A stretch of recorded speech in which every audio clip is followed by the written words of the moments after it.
My name is Earl. I'm an alcoholic. Hi. These are very nice glasses, whoever these belong to. Perfect.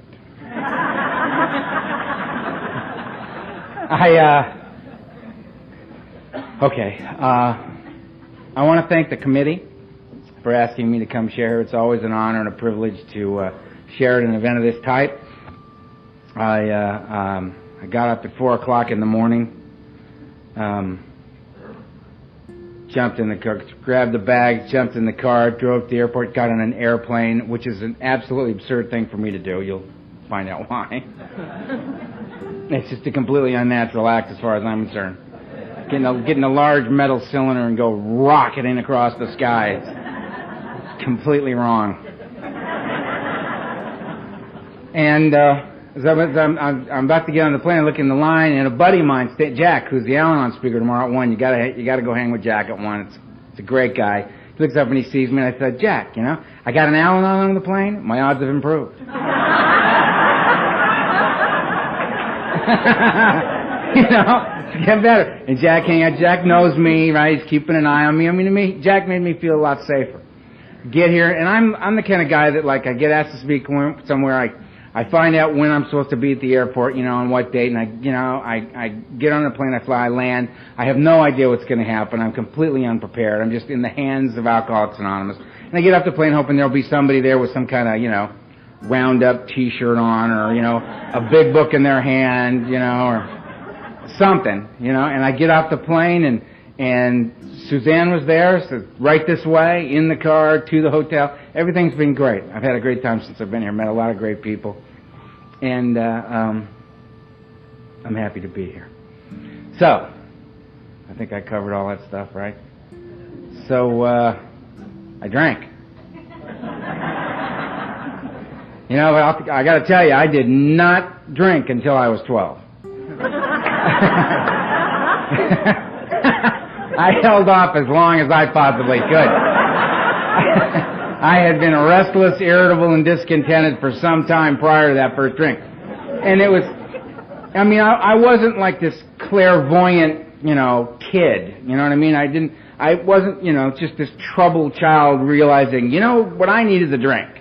I had no idea what I needed. I just knew that something was wrong. Something was just wrong. And it started when I was 4 years old. How long do I do this? How long am I up here?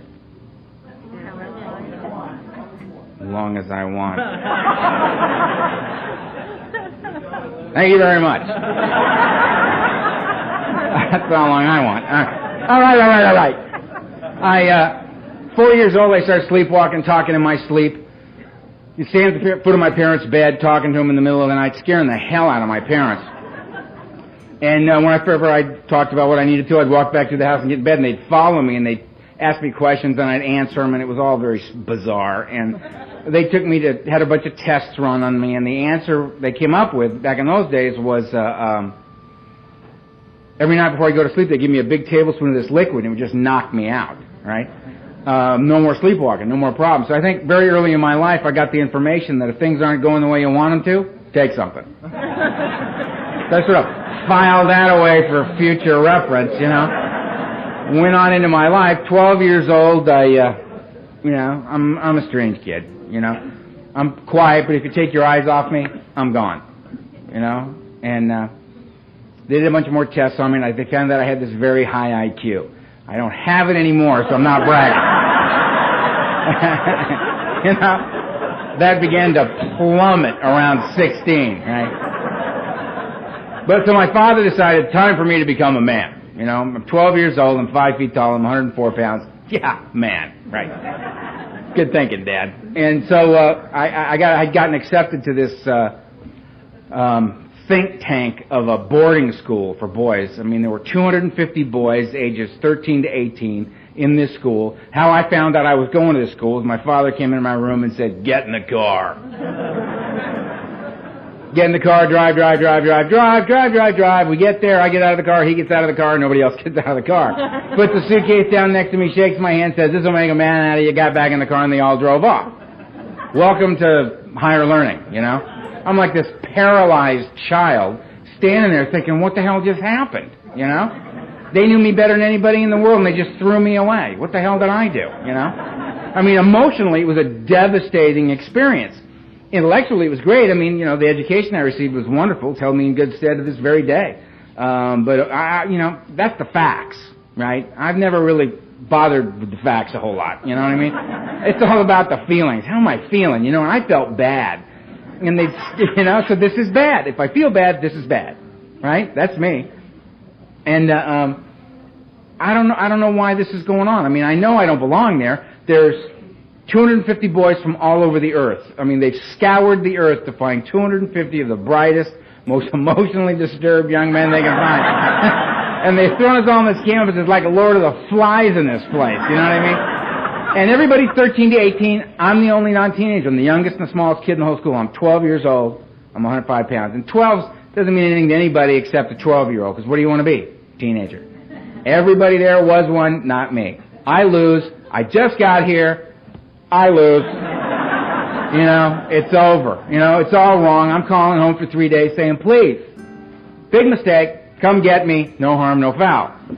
You know, talking to my mother, crying like a 12-year-old, right? And my father, you can hear him in the background, right? Hang up. You know, Mom going, sorry. Like, I did that for 3 days, and it was like something broke inside me, and I said, you know what, you don't want me, I don't want you. And I turned my back on my family, and I pretty much never went back.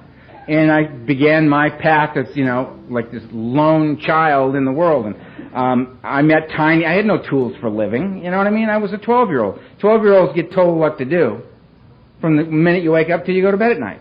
There's no, you know, nobody ever asked me, well, what do you feel like doing? They just said, go over there, read that, study for that, clean that up, go to bed, you know, eat that. Nobody ever asked me anything, right? So now I'm in this school and I'm running around. No tools for living, and I met Tiny. Every high school's got a guy named Tiny, right? He's like 6'4", 240. Plays guard on the football team, right? I didn't find him, he found me. And he came up to me and he goes, how you doing, punk? And he slapped me in the back of the head and sent me and my books flying, right? I have no tools for this, right? I've never met anybody this big, you know, that was assaulting me, right? So I had this like out-of-body experience. So I walked up to Tiny and I hit him as hard as I possibly could, you know? Just laid one on Tiny, and this had no effect on Tiny whatsoever. So I'm standing there, and, you know, I can't, the sun's gone, you know what I mean? It's like Tiny, right? And Tiny looks down at me and he goes, you know, kid, you got a lot of guts. And he beat the crap out of me. And as I'm taking this beating, I'm thinking, this is going pretty good. You know, because the fact is, I'm absolutely terrified of this guy, right? I'm in a place of fear I didn't know existed as I'm taking this beating. I know how to take a beating. I've taken those before at home, you know. But Tiny had said, you got a lot of guts. So my violence had masked my fear. The fact that I attacked him, he figured I wasn't afraid of him at all, which could have been further from the truth, but that was the impression he got. My first tool for living was, when frightened, attack. Because it masks the fact that you're afraid. No one will know you're afraid if you're just attacking all the time. Which is what I began to do. And I went back to my dorm room, and I'm hanging out in my room waiting for the bleeding to stop. You know, I got knots on my head. You know, my world's just caving in, you know. And word spread across this campus in like 30 minutes. Watch out for that little Hightower kid. He's a maniac. He attacked Tiny, right? Which is making things even worse, you know, because now I got this reputation that's got absolutely nothing to do with who I am. I'm now known as that little maniac. The fact is, I'm just a frightened child, right? So the cool guys come swinging around, and Matt swung by my room, and this guy named Matt. And Matt swung by, and he stuck his head in my room, and he went, hey, you want to smoke a joint? And I said, well, yeah, I do. And I had absolutely no idea what he was talking about. And I had no idea what that meant. All I heard was, you want to hook up with us? The answer was, yeah. I mean, he could have said, look, we're going to go kill the Spanish teacher. You want to come? I'm with you, man. Let's go. I'll hold him, you hit him. You know? I was crazy, alone, you know? And we swung by and we picked up Steve, and Steve had a Tupperware container full of cheap red wine. I mean, cheap red wine, you know what I mean? No grapes involved. You know, that fortified stuff, you know what I mean? And which I grew to love, by the way. And we went behind the dorm as 2 13-year-olds and a 12-year-old standing behind a dormitory. Children, 3 children standing there. No idea what we're doing. Matt fires up the joint. He just did what you do, you know, and he handed it to me, and I did what he did, and that burns, and that's weird. I don't understand that at all, you know. And then, you know, here comes the wine. I took a pull on the wine. Well, that burns in a whole other way. That's, you know, that's completely unpleasant, that thing. And my head's pounding and thumping, you know, I guess I got knots on my head, and eyes swell, you know. And the wine's going, and the pot's going, and I mean, just like that, man. That thing that makes me bodily different from my fellows occurred. And this warm feeling kind of just floated up through my feet and up through the top of my head. And the magic happened, man. I was comfortable. Standing where I was standing, doing what I was doing with the people I was doing it with. And I'd never felt like that before in my life. And it was the most amazing spiritual moment, man. For me, it was just, oh. And I didn't know, is it the pot? Is it the wine? Is it the fact that I'm standing here with my 2 very close personal friends, Matt and Steve? Because there's a connection going on here now, you know what I mean? I don't know, and I don't care. I don't care. I feel better than I've ever felt, and nothing bad's happening. Nothing bad is happening. I've been told, you know what I mean, that you smoke that evil weed, man, you know, you're on your 30 minutes, you're on your way downtown looking for heroin. You know, don't go near that stuff, man. I felt no need to go downtown. Not that night, anyway. You know, and you know that demon rum, man. You start drinking that, you know what I mean? You blink, you're a hobo. You got a little knapsack on your back, and you're riding the rails, man. You're just a shiftless, homeless fool, right? Felt no need to ride the rail. Felt comfortable standing where I was standing, doing what I was doing with the people I was doing it with. It was magic. It's magic. Nobody died. Nobody went to jail. No blood was drawn. Nobody went to the nut house. All those things were going to happen. But that was not my experience right there. You know what I mean? My experience said, feel better than you've ever felt before, no problem. Thought, I'm no fool, man. I'm doing this as often as I possibly can. And I did every day for the next 16 years, no matter what. Which is why, and all this is just my, you know, silly opinion up here about this stuff. Just a drunken maniac rattling on about my experiences, right? But my neck of the woods, they do this thing. They say to newcomers, just don't drink or use no matter what.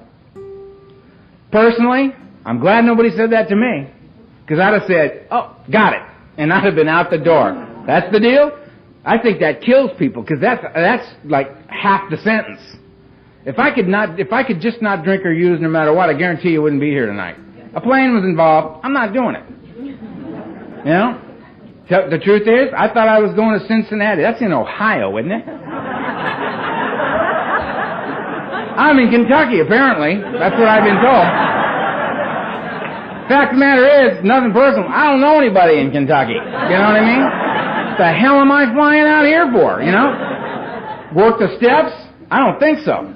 Take a phone call from a whining, suffering, alcoholic newcomer who has not done one thing all day long to engage in a process of recovery for himself, but feels that 3:30 a.m. is an excellent time to call Earl.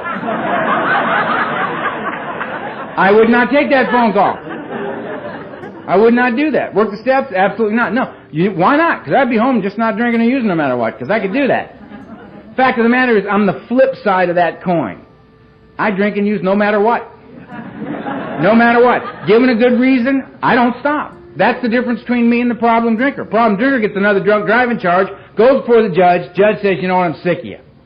Sick of you, seeing you. You're doing a year. I see you again, you're doing a year. We're not going to talk about it anymore. I see you again, we're doing a year. In county, end of the year, we'll get back together and we'll talk about it then. Problem drinker hears that and says, you know what, I don't want to go to county for a year. Right? Makes a decision to stop drinking and driving and can actually follow through on that. Right? Me, I mean, I'd start wondering what it's going to be like in jail, because I'm going. And I'll try. I mean, I will really try, right? I understand drinking, driving, bad.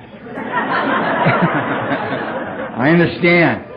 I'm really going to make the best of all efforts not to do that.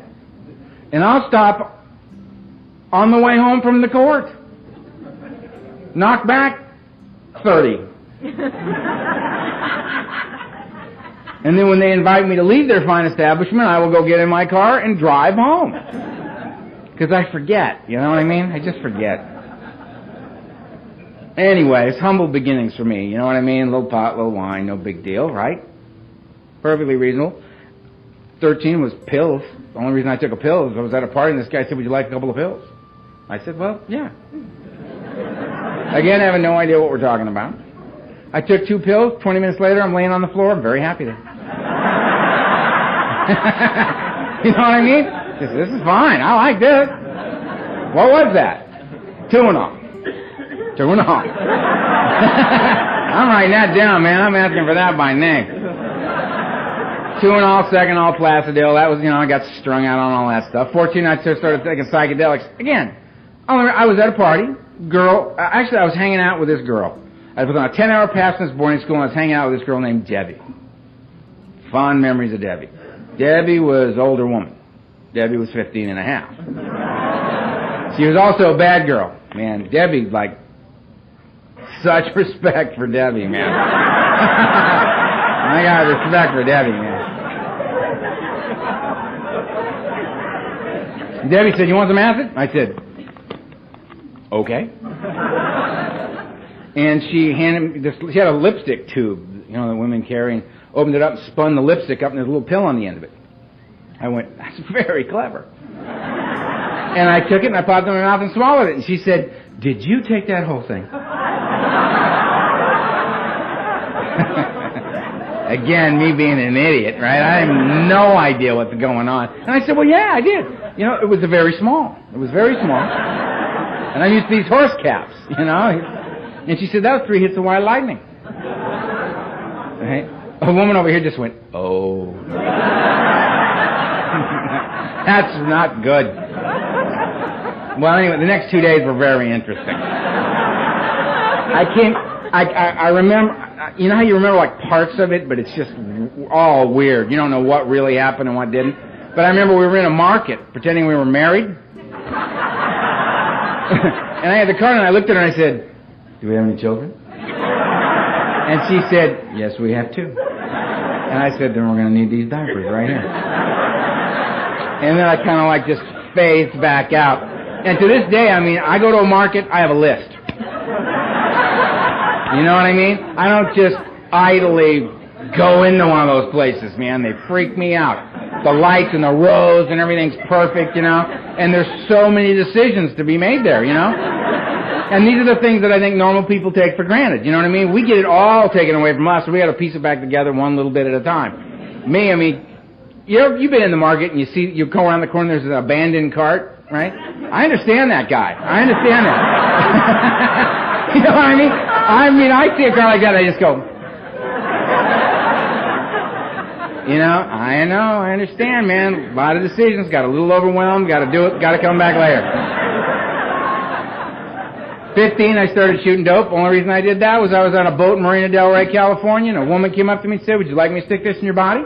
I said, yes, I would. And she did, and it was one of those where you just went, it was a good one, man. It was a good one. And all I remember thinking on the way down was, oh, yeah. Man. If I'm dying now, fine. That was great.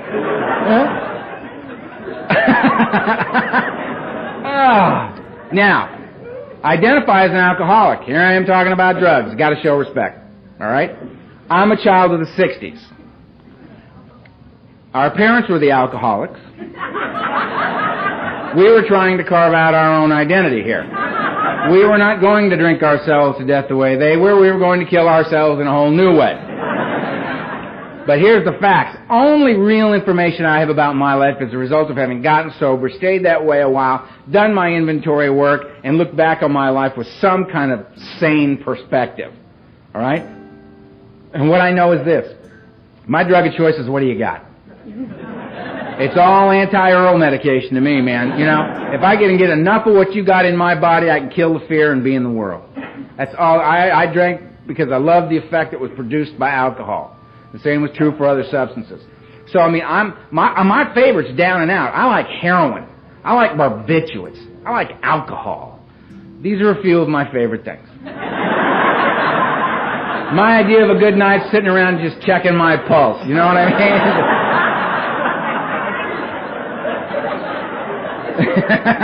That's my idea. But you don't have any of those? I'll take a great big bag of the cocaine, please. I'm sure. I'll sit around all night listening to the air around my head, you know. Driving down the freeway, decoding license plates, you know, just psychotic. Sure. The plan. Because for me, it's not about going down or going up. It's about I got to get out of right here, right now. Because right here, right now, I'm self-centered and I'm frightened. Right here, right now, I'm comparing my insides to your outsides and I'm losing every time. I got to get out of here. Up or down, prefer. Can't? Up, fine. Let's go. We got to make a move, right? So the drugs would come and go. Whatever was on, you know what I mean? I wasn't a specialist, you know what I mean? It was, you know, give me some, you know? And they would come and go. I mean, it was heroin one day, barbiturates the next, cocaine this day, but you know what I mean? All this stuff. There's only one thing that was on the table every single day. And that was alcohol. Alcohol was on the table every single day. And I believe the reason for that, again, just my opinion, I believe the reason for that is drugs are completely unreliable. You know? There's no quality control going on out there. You know what I mean? You don't know what you got till you get it in your body. You know what I mean? Because I never went to the dealer and said, excuse me, you know, I'll take some of that cocaine. And never once did he say to me, you know, Earl, it's not really that good this week. You know, come back next week, we'll have something a little better for you. They don't say that. They say, yeah, watch out for this, man. You may need to cut that again, right? You know, be careful now. Powerful, very powerful, right? Get home and it's salt. Right? You go get a fifth of Jack Daniels. You go get a quart of good gin. You know what you got here. This is reliable stuff. You can count on this stuff. And by the time I was 16 years old, people were referring to me as an alcoholic. And my response was, what's your point? Yeah, I am. I'm an alcoholic and a drug addict at 16 years of age, and I know it. It's clear to anybody who comes in contact with me at this early point in my life. Right? I got to have a bottle. I got to have a bottle. And whatever else happens is whatever else happens. I do so much cocaine I can't get my mouth open anymore. You know, and it's 7:30, the party just started, and I've completely overshot the mark one more time. Not a problem. I suck enough gin through my teeth, I'll loosen up and I can go on with the party. No problem. Not enough heroin to get you to that cool, quiet, just heart and lungs working place. That's my favorite place ever, right? No. Just start sucking on that Jack Daniels bottle, man. He'll get you the rest of the way. He'll get you where you need to be. Because booze is reliable. So that's why, for me, in the end, for me, it was all about drinking. It was 3-4 grams of cocaine a day, only to keep me on my feet so that I could drink the way I needed to drink. It was not about getting high. It was about stay up because you need more, right? Get that alcohol in. All the rest of it was just a complete waste of my time. You know, we weren't playing anymore. You know what I mean? That last 6 years was nasty. 16, I went to my first mental institution. Dropped out of high school. Father decided I was insane. Locked me up for 3 months of observation, a year of rehabilitation, which I thought was a little excessive. And they had the signs. I thought of it when I was sitting here. They got the green exit signs in here. And that's what they had in this nut house I was in. And I thought, that's it. That's all I want to do. One word. They got it down to one word for me. Exit. That's all I want to do. I don't like. And I'm in there taking 3 cups of pills a day and shuffling around this joint, planning my escape, right? So I'm getting ready to escape, and I met this girl named Kilday who was nuts, right? I mean, I ate all my meals with Kilday just to kind of get to know her a little bit, and all he had to do to flip her out was look at her and say, hey, Kilday, how you doing? Kilday. Wow, man. And Kilday just snapped. Every meal was like dinner and a show, you know what I mean? Flip Kilday out, she ran all around the place, and everybody chased her, right? All attention was on her, so I used her as my diversion, you know? So I'm sitting at lunch, and I'm going to escape, and I got Kilday, got her flipped out, and she goes that way, and I'm sitting in my little chair, ready, go! You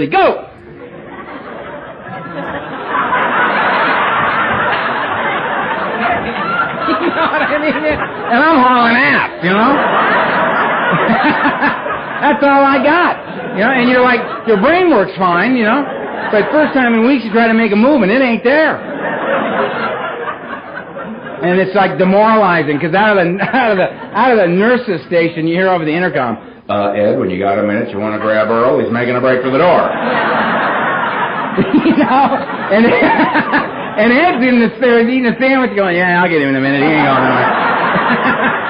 That's in no hurry. And you're over there, you know, and like a normal person would just go, you know, bummer, man, just go sit down. You know, they're going to take you back to your room with no doorknob. It's over, right? Me, I was working. Till Ed came and got me. Oh, let's just turn it this way, partner. Damn. Right? This is, you know, I mean, what we're getting a glimpse of here is my best thinking. You know? This is my best thinking. You know? Mr. High IQ. Yeah. The next time I got thrown in a nut house, I escaped the first day. Because I'd learned, you know, my tools for living were drugs, alcohol, violence, and run. And now, because I'd been thrown in the nut house, I realized my fifth tool for living was, if you're going to get thrown in the nut house, you got to get out before they get the Thorazine. Because if you don't, you're leaving with naysay. So I'm in the intake process of my second insane asylum, you know, and I'm sitting there going, yeah, it's very, very bad. It's very, very bad. I'm really glad we got here. You know what I mean? I really need a lot of help. Hey, look at that. And I'm moving this time. You know what I mean? And I'm running. The whistles are going. And I got a guy chasing me. And I'm out on the back lawn. And I'm heading for this 12-foot ivy-covered chain link fence. And at this point in my life, I'm like 17. I'm an alcoholic. I'm a drug addict. I'm a high school dropout. I'm at any moment, hopefully, an escaped mental patient. This is like my resume, you know what I mean? This is what I have to say to myself. And I'm thinking if I make that fence, I don't have any problems. Because I'll be drunk in 20 minutes. Because I'm the opposite of everybody else. I drink and use no matter what. I got lots of things that have shown up in my life by age 17 that say it is not working. Your life is just spiraling downward at an alarming rate. And it's all clearly, directly attributable to drinking. And my answer to that was, but that's like saying to me, stop breathing. This is how I get out of bed. This is how I take a shower. This is how I get dressed. This is how I go out into the world. This is how I listen and talk to other human beings. This is how I drive. This is how I look at the world. I look at it with this filter on. Because I can't take it when you take the filter away. It's too bright. It's too intense. It's too emotional. I can't deal with it. Got to have my filter on at all times. So I hit the streets. I did 3 years out on the street doing what you do to stay loaded on a daily basis. I thought it was like me and Jack Kerouac, you know, on the road, you know, and it wasn't like that. I had it very romanticized in my head, but it was a pretty brutal way of life. Met this woman. We talked at a party for 20 minutes and went well, so we were in love.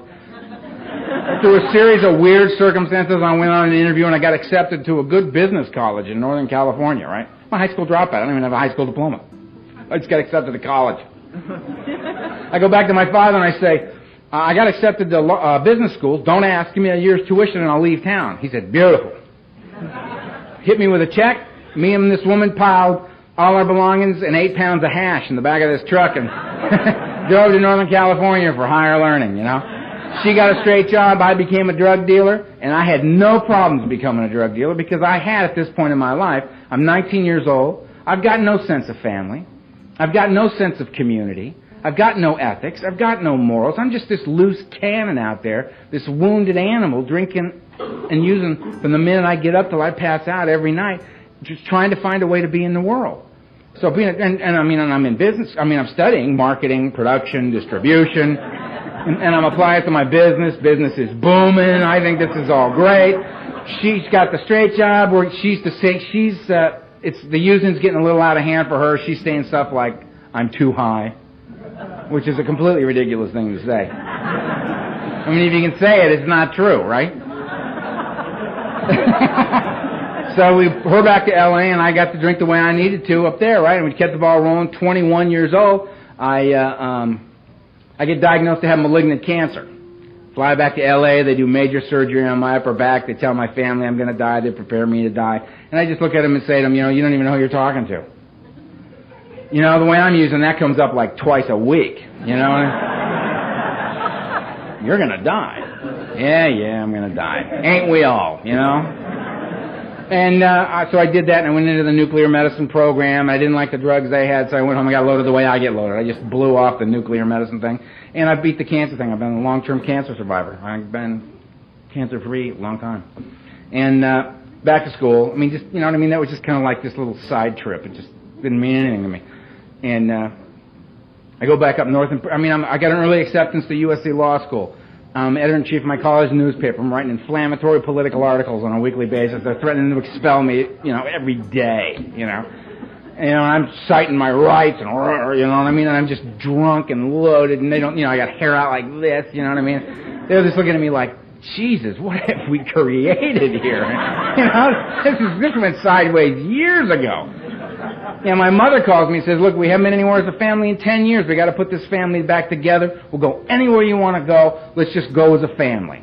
Begging me, crying, using all the mother tricks, and I said, fine. And on my birthday, November 7th, I flew back to L.A., and we took off the flight to Guadalajara on my birthday, and on the way there, the plane crashed. And my mother, my father, my little sister all died in the crash, and I didn't. And I woke up on this mountain in Mexico, and my skull was fractured, and my back was broken in 3 places, and my leg was crushed, and my arm was crushed. I was paralyzed from the waist down, and I was awake. And my mother was laying right over there, my little sister Kimberly was right there, and my father was right over there, and I couldn't move. The only thing I moved was my right arm. I couldn't move. I couldn't help them. I couldn't get to them. And I watched them all bleed to death right in front of me. And I had this conversation with God, and I said, you know what? Anybody that would take a kind, loving, gentle, poetic little creature like my little sister Kimberly and leave a lying, cheating, thieving, dope fiend alcoholic like me on the planet, I have no use for a God of this type, and I renounce God. And then some guys came up on the mountain, and they scavenged the plane wreck, and they came up to me, and I could get my wallet out, and I just wanted them to know my name, because I knew I was dying. And they took my wallet, took the money out of it, and threw my wallet back on my chest, and went on through the wreck and got what they could get, and went back down the mountain and left me up there to die. So I renounced God, and I renounced any association with you as well. I had no love of man, and I had no love of God, and I didn't care what anybody thought from this moment on. I thought, I'm going to get down off this mountain, and I'm going to let you all know what I think of this thing called life. I've been trying to keep a facade going in my life, have things going on, so y'all leave me alone, let me drink and use the way I want it. You know what? I don't need it anymore. I'm going to do what I want. You don't like it? Just step aside, because I'm an angry, hostile, terrified human being, and it's on. And finally some guys came up, and they got me, and they put me in the back of this truck with my mother, and they took us down to an aid station. They tagged my mother dead. They tagged me dead, and they sat there smoking cigarettes waiting for me to die, and I just wouldn't die. I was angry. And finally they took me to a hospital, and then they found out my name, and that meant the federales had to show up, so the federales interrogated me through an interpreter for the next 3.5 days and wouldn't give me anything for pain. They wanted to know what I was doing back in Mexico, which is a story we don't need to get into here. And it was ugly, man. It was just ugly. And I called a buddy of mine that I was associated with in Northern California, who called a family in Mexico City, who flew in the plane, who, greased a few palms, and they plastered me from the neck down and smuggled me out of Mexico back into the States. I spent a long time in a hospital in Southern California.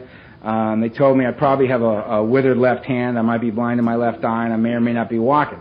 And I remember, again, looking at him thinking, you don't have any idea who you're talking to, man.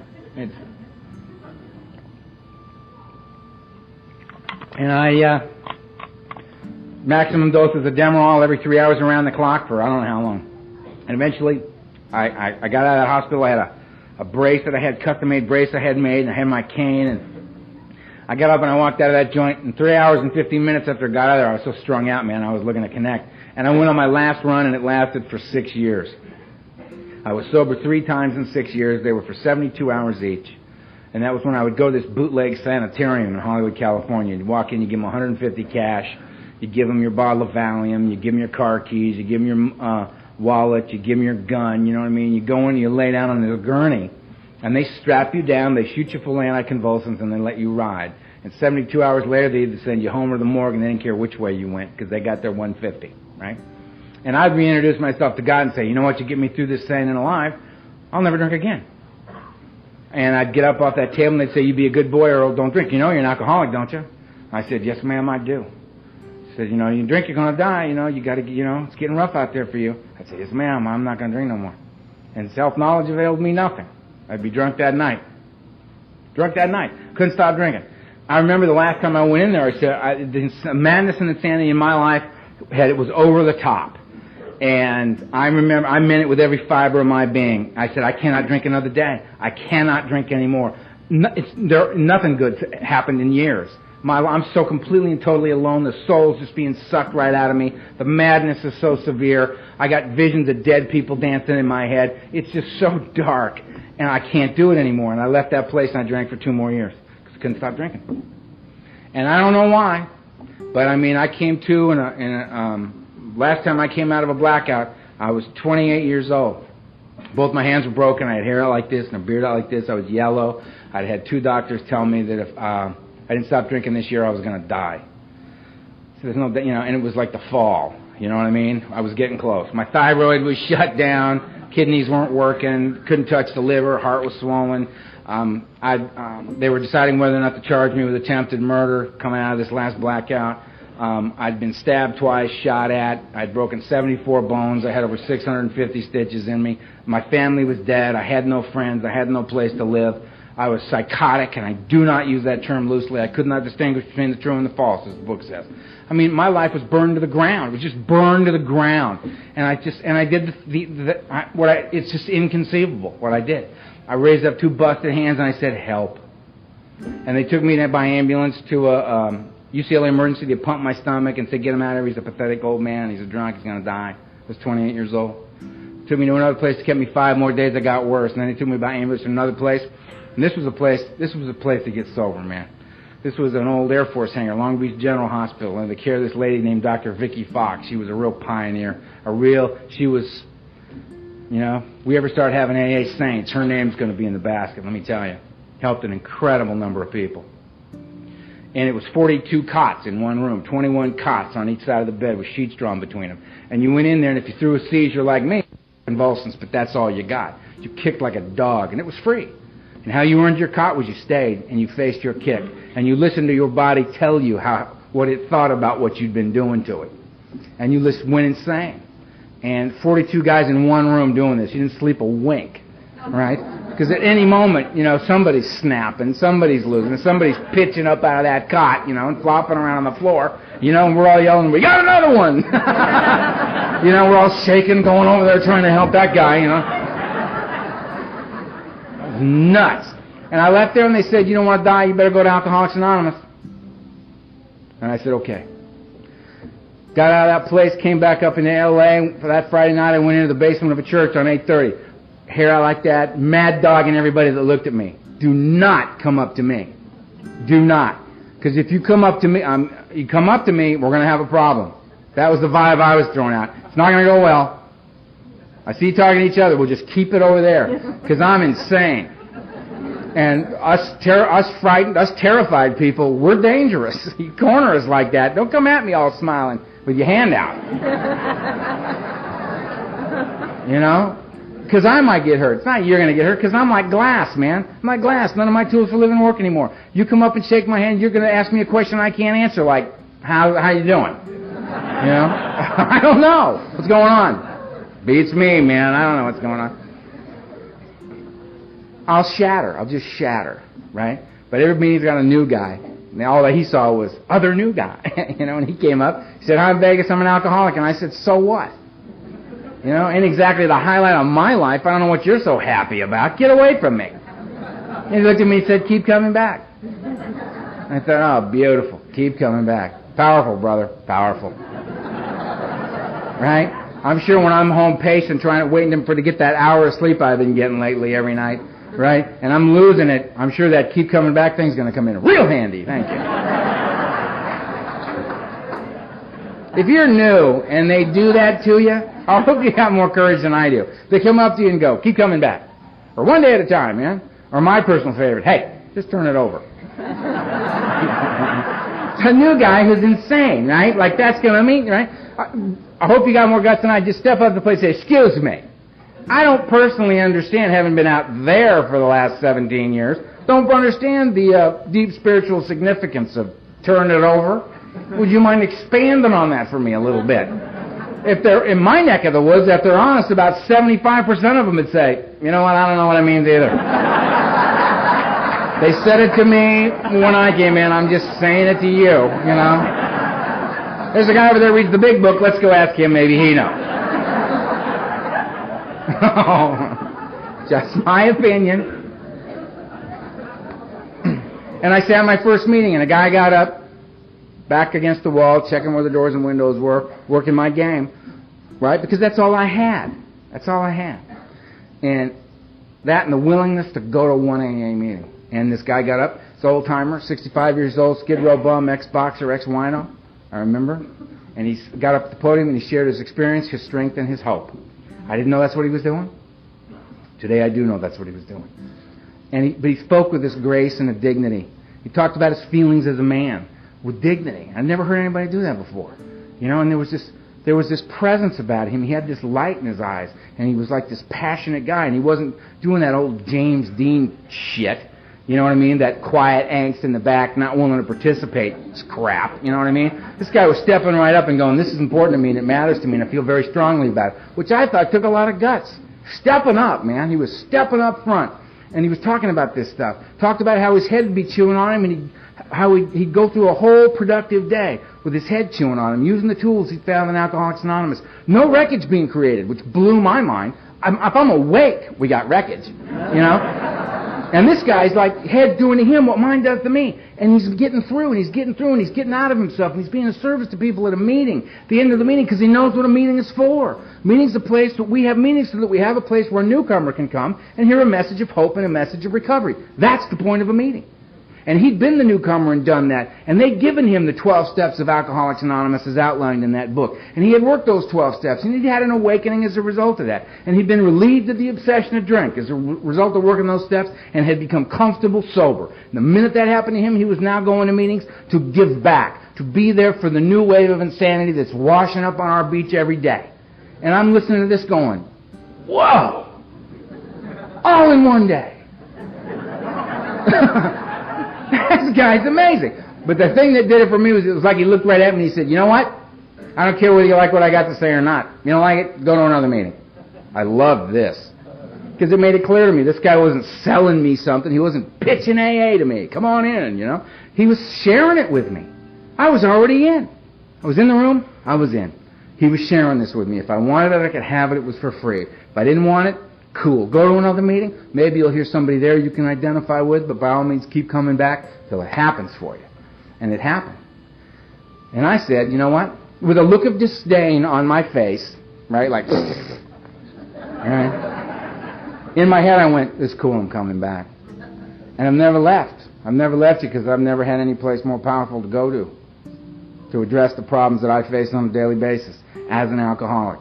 And that was, I've been here since November 6th, 1980. And I couldn't, this November I'll have 21 years, and I couldn't stay sober for a day. I couldn't stay sober for a day. I quit 1,000 times. But that would last like a couple hours. You know?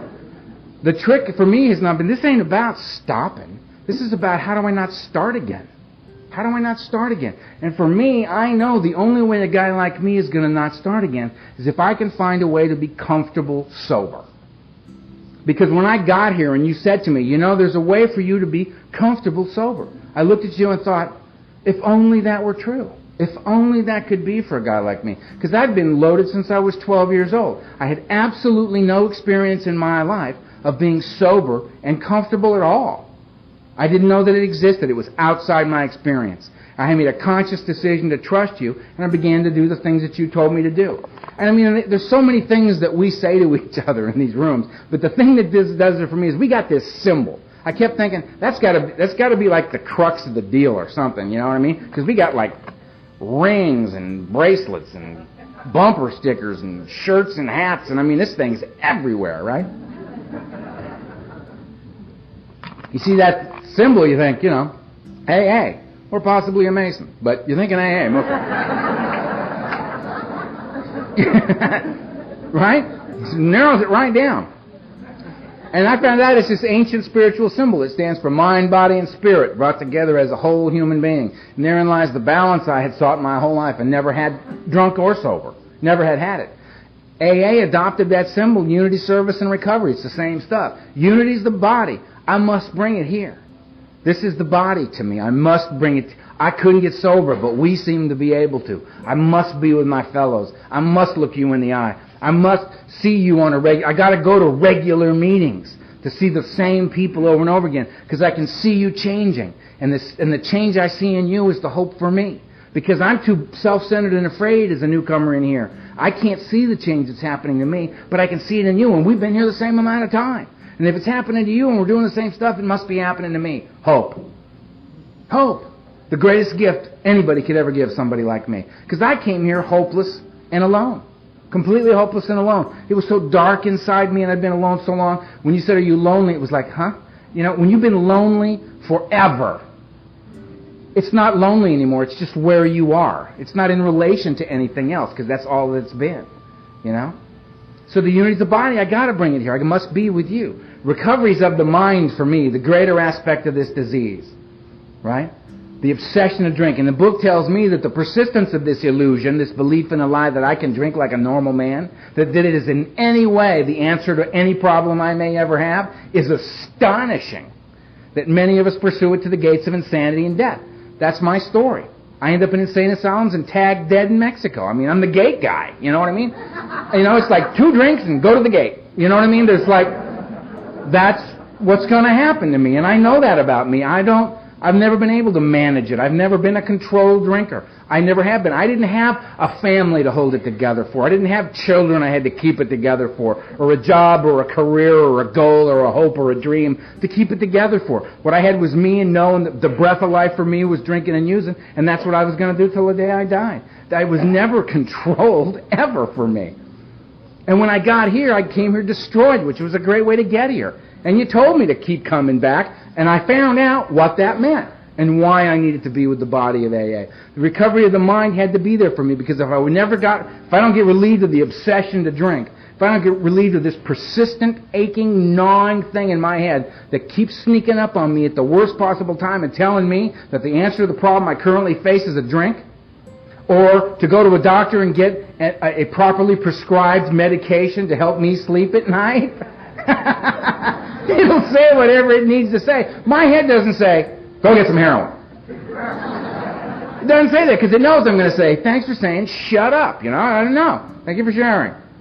No, what it says to me is, boy, that back pain you've got that you've lived with for the last 26 years, that's a terrible thing. We need, at the very least, we need a muscle relaxant. It's very, very appropriate. Muscle relaxant equals heroin for me. I'm on my way. It's like the guy I was talking to, a guy I know who's got 30 years sober. He was a young, successful actor in New York. He and another guy, they were working on Broadway, and they were trying to get sober. They were in AA, drunk, in AA, drunk, in AA. And one day they just had a terrible, hard, stressful day, and they just said, screw it, we're going to go drink. And they went to their favorite bar, us outside the Broadway theater, and there's their, you know, it's so romantic, you know what I mean? And there's the beautiful burled wood bar, and there's Tommy the bartender behind the bar, right, their favorite bartender. And the guy I know walks up to them and he slaps him on the shoulder and he says, Tommy, 2 double scotches and call the police. Because he knows, you know? He knows. He can't do anything about it, because self-knowledge didn't avail him anything either, you know? Eventually got sober. He's got 30 years now, and he's a remarkable human being. He's got what I want. Light beams coming out of his head. You know what I mean? Guy's lit up. Want that buzz, right? But to get relieved of the obsession, what do I got to do? So I can get comfortable sober. I got to work 12 steps. That's what they're for. Step 1 is, what's the problem? Lack of power is my dilemma. Maybe we're able to do other stuff pretty well, but when it comes to the question of drinking, powerless, man. If lack of power is my problem, what's my solution? Step 2, a power greater than me that could restore me to sanity, soundness of mind, relieve me of the obsession to drink. Cool. I know what my problem and my solution are. Now what should I do? Well, better make a decision to do something about it. It's a program of action. Okay. 3rd step. Get down on my knees. Turn my will and my life over to the care of a God I do not understand. In my case. I tried to wrap my head around infinity. It just won't go all the way around. I did a lot of psychedelics, man. I can get way out there. But I just get as far as I can get, scare the hell out of myself, and come snapping back in, you know. I'll leave that to God. You know? That was another one for you. That one freaks me out. Right? Turn my will to my life. Get back up on the couch and embark upon an immediate plan of action. What's the action plan? 4 through 9. 4 and 5 is me, 6 and 7 is God, and 8 and 9 is you. Nobody else to play with. 4 and 5, I swallow large chunks of truth about myself, and I admit these things before God to another human being. 6 and 7, I hook it back up with God, and I ask God to remove the defects of character, because I'll remove the wrong stuff. I'll say, you know what, I'm really enjoying this defect right here. You can have this one, but I'm keeping this, man. We'll talk in a week, right? No, man, just hear God, you know, you do what you think is best with this. And I'll keep praying for the willingness to allow that to happen. To get me out of the way. 8 and 9, hooking it back up with you. I'm very, very sorry. Here's your money. Back in the house. That's it. No big, oh, what a wonderful person I have become. Check out my spiritual vision quest. You're going to be wowed by me. Please. These people don't want my money. They want their money. You're going to go give them their money back. It's very simple. And to make amends means to change, right? It means to change, right? So I'm very sorry I stole your car. You know, I estimate the value of the car at $5,000 at the time of the theft. So here's a check, and if this is acceptable to you, I will make monthly payments to you until that amount is paid. And I will not go steal your car and sell it to pay you for the car I stole from you. You know that? That thing, which is the first thing that comes to mind of a guy like me. You know, just one more deal and we'll all be fine. Oh, God. 10, 11, and 12 keep me in the game. Because I made a pass at it that first time, but I have not come anywhere near dealing with all of it. I've scratched the surface. I've become aware of the work that I need to do. 10, I continue to take personal inventory, me. And when I'm wrong, promptly admit it. 11, I seek God. I seek God. I seek God through prayer and meditation. I pray for knowledge of His will for me and the power to carry that out. That's it. And I meditate to quiet the mind so that when the answers come, I can hear them. Having had a spiritual awakening is the result of working the steps. Having been restored to sanity, soundness of mind, having been relieved of the obsession to drink, it's been made possible for me to be comfortable sober for the first time in my life. I can give away something I've got. So when and that was all the guys that gave that to me. I was sponsored for almost 14 years by the late, great Donald Madden, right up until the day he died. I stayed with him till the day he died. He saved my life. I was with him longer than I was with my parents. And he said to me, we'll give you everything we got. We'll give it all to you. We're going to ask you one thing in return. What's that? He goes, when you catch this buzz, you turn around and you give it away to the next crazy little lunatic like you that comes walking through that door. I said, deal. So I've been doing that ever since I caught the buzz. That's what I call it. You know, I've been trying to turn other people on to it who come to me, not, you know, I don't go walking down the street going, hey, come here.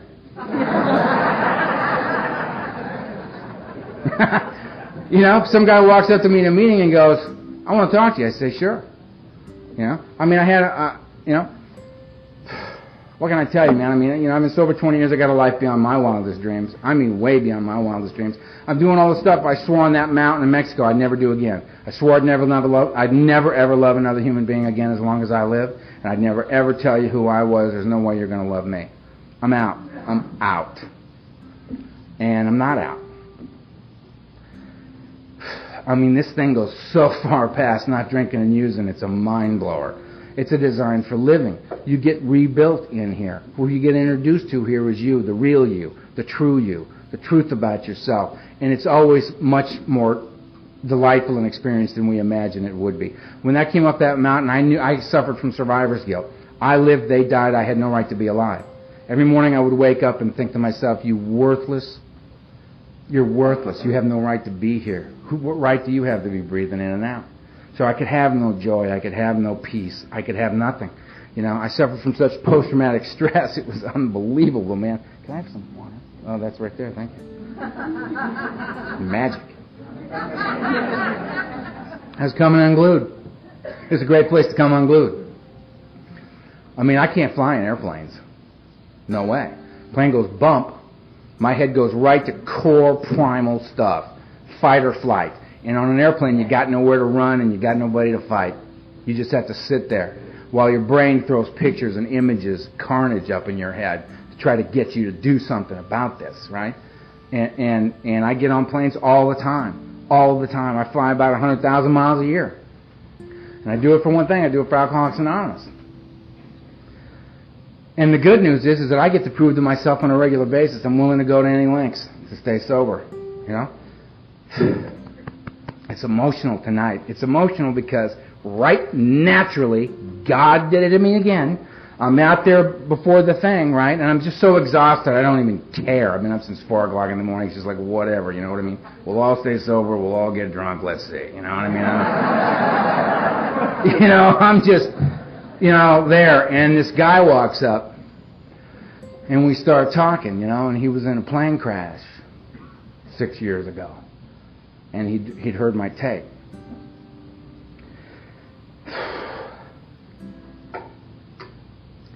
And he came here to meet me.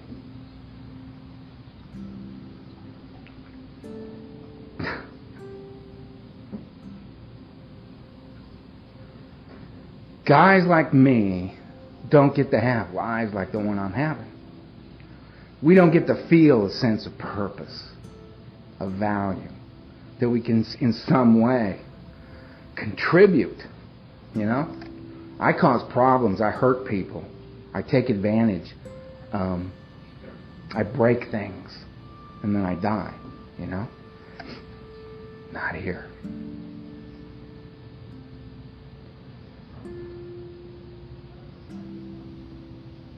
How about those Vikings, huh?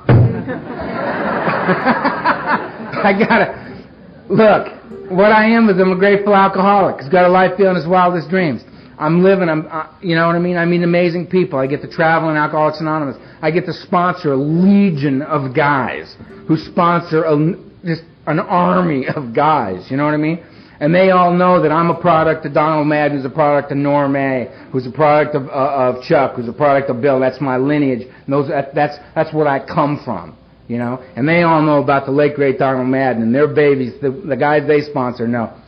And I know that when the guy I sponsor is out of town and the guy he's sponsoring with 36 days calls me up and goes, will you take me to a meeting? And I go, yeah. And I go and I get him and we go to a meeting and and this guy's going to speak and he's just going to throw down. It's just going to be and I'm thinking, isn't this wonderful that I get to be a part of this, that this guy's going to throw these pearls of wisdom out he does every time he talks.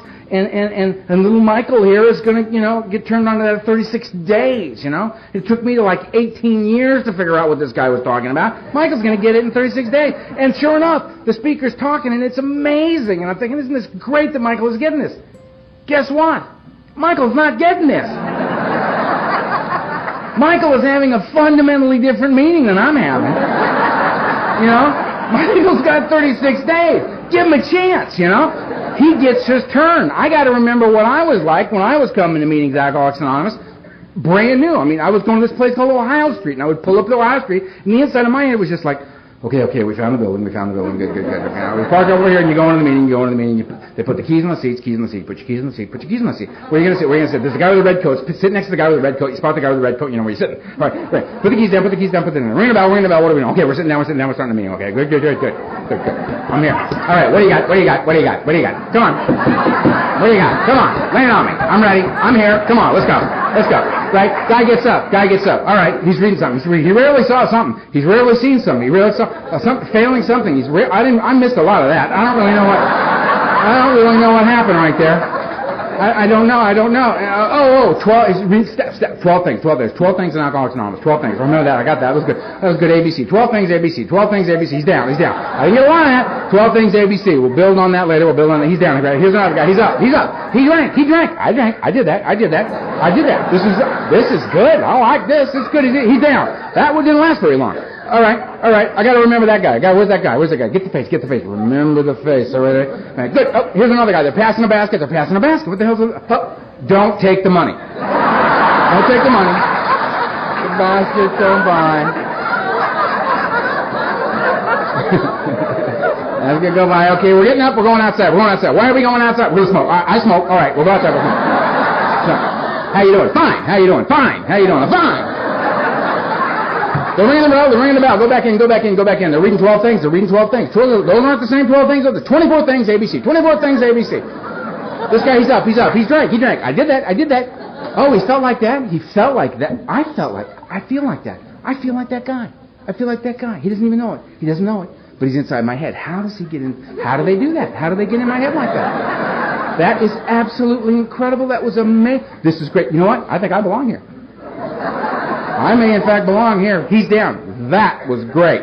Here's the guy up. He's up. We're up. They got me by the hand. Oh, we're praying. All right. Praying. I know.